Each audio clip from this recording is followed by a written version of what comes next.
അങ്ങനെ കാത്തു കാത്തിരുന്നു പൂരക്കാലമൊക്കെ എത്തിയല്ലേ. പൂരം എന്ന് പറയുമ്പോൾ മലയാളികൾക്ക് എന്താദ്യം ഓർമ്മ വരുന്നത് തൃശ്ശൂർ പൂരമായിരുന്നു.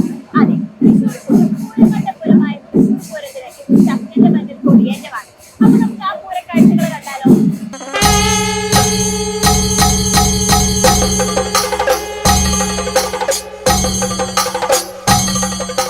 പൂരങ്ങളുടെ പൂരമായ തൃശ്ശൂർ പൂരത്തിന് നാളുകൾ മാത്രം ബാക്കി നിൽക്കെ തിരുവമ്പാടിയും പാറമേക്കാവും ശക്തമായ ഒരുക്കങ്ങളാണ് നടത്തിക്കൊണ്ടിരിക്കുന്നത്.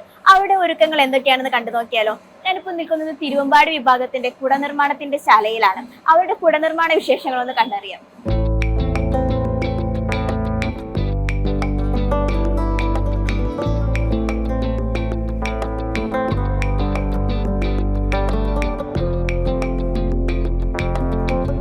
ചേട്ടന്റെ പേരെന്താ? അപ്പൊ എത്ര വർഷമായി തൃശ്ശൂർ പൂരത്തിന് വേണ്ടി കൂടെ കെട്ടാൻ തുടങ്ങിയിട്ട്?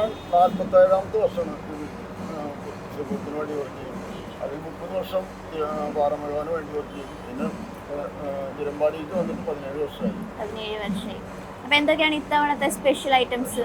എല്ലാം വെറൈറ്റി തുണികളാണ്, അതാണ് സ്പെഷ്യല്. അത് വേറെ തേക്കൊന്നുമില്ല. പിന്നെ ഞങ്ങൾ കുറെ ഡിസൈൻസ് വയ്ക്കും വെൽവെറ്റ് കൂടെ, അതൊക്കെയാണ് ഇതിന്റെ വെറൈറ്റികൾ. ഇനി ഇതൊക്കെ സുഹൃത്തിൽ നിന്നാണ് തുണികളൊക്കെ ഒരു ദിവസം കൊണ്ടുവരുന്നത്. കൊണ്ടുവന്ന് ഞങ്ങൾ കട്ട് ചെയ്ത് എൻ്റെ ഈ 10-14 പേര് ജോലി ചെയ്യുന്നുണ്ട്, പഞ്ചായത്തിലുണ്ട്. അപ്പൊ ഈ വർഷം നിർമ്മിക്കുന്ന കൊടകൾ പിന്നെ അടുത്ത വർഷത്തേക്ക് വേണ്ടി യൂസ് ചെയ്യാറുണ്ടോ? പുതുക്കി എങ്ങനെ യൂസ് ചെയ്യാം? തുണികളൊക്കെ മാറ്റിക്കളയും. പിന്നെ ബാക്കിയുള്ള ഫ്രെയിമൊക്കെ പെയിന്റ് ചെയ്ത് പുതുക്കി റെഡിയാക്കും. പഴയ പുതിയതുപോലെ ആയിരിക്കും. അപ്പൊ തൃശ്ശൂർ പൂരത്തിന് എല്ലാ കൊല്ലം തിരുവമ്പാടിക്കും പാറമേക്കാവിനും സ്പെഷ്യൽ ഐറ്റംസ് ഉണ്ട്. അത് ഇവിടെയാണോ നിർമ്മിക്കുന്നത്?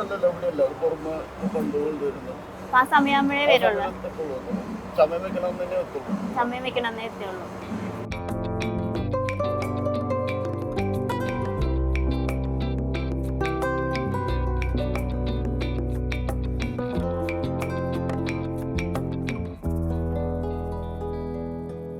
നമ്മുടെ തിരുവമ്പാടിയുടെ ഒരുക്കങ്ങൾ അങ്ങനെ കണ്ടു. എന്നാ പിന്നെ പാറമേക്കാവിന്റെ കൂടി കാണണ്ടേ?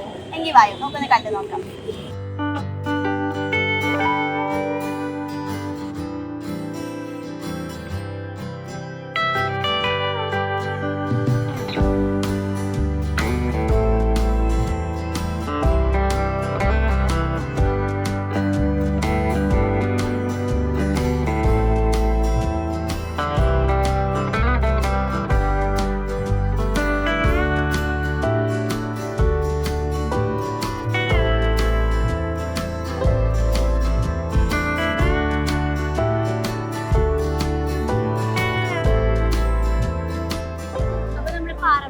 വന്നപ്പോൾ അപ്രതീക്ഷിതമായിട്ട് ഒരു അതിഥിയെ കിട്ടിയിട്ടുണ്ട്, നമ്മുടെ IM വിജയൻ സാർ.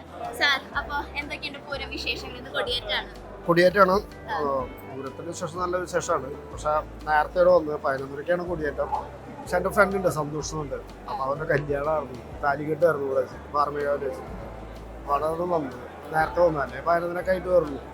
അപ്പോൾ അവൻ്റെ ഒരു നല്ലൊരു ഭാഗ്യം. കാരണം കൊടിയേറ്റൻ്റെ സമയത്താണ് അവൻ്റെ കല്യാണം, വലിയൊരു ഭാഗ്യം. പിന്നെ പൂരം എന്ന് പറഞ്ഞാൽ നമ്മളെവിടേക്കും പൂരത്തിന് പോകുമ്പോൾ കാലത്ത് പൂരത്തിന് ഫാമിലി ആയിട്ട് പോകും. പിന്നെ അങ്ങോട്ട് ഇറങ്ങുന്നത് മടത്തിൽ വരെ കാണാൻ പോകും.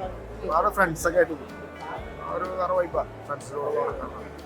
ആ മടത്തിൽ വരെ കഴിഞ്ഞാൽ നേരെ പിന്നെ കുറേ ഒരു നേരെ എലിഞ്ഞിട്ട മേളത്തിൽ പോകും.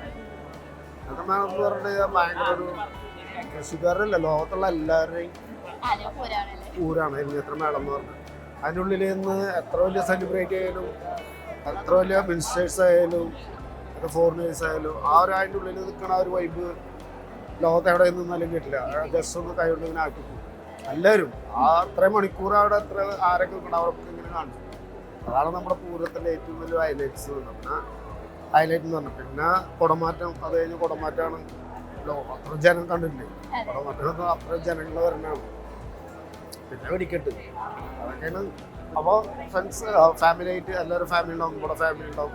ഉച്ചയ്ക്ക് വെടിക്കെട്ട് അവിടെ ഇരുന്ന് കാണും. പിന്നെ പൂരം ഇതൊക്കെ അല്ലേ. ഉച്ചയിലെ പൂരം കഴിഞ്ഞാൽ 12:00-ക്കുള്ള 1 മണിക്കുള്ള വെടിക്കെട്ടുണ്ട്, അവിടെ ഇരുന്ന് കാണും.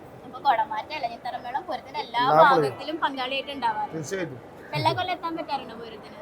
ഇതുവരെ കളിക്കണ സമയത്ത് അങ്ങനെ എത്താൻ പറ്റുന്നുണ്ടായിരുന്നില്ല. ഇപ്പോൾ അവനെ കളി നിർത്തിയിട്ടുള്ള കാരണം ഒരു പൊതുസ് ജോലിയുള്ള സമയത്തൊക്കെ വരാറുള്ളൂ. ലീവൊക്കെ എടുത്തിട്ട് വരാം, അത് കുഴപ്പമില്ല.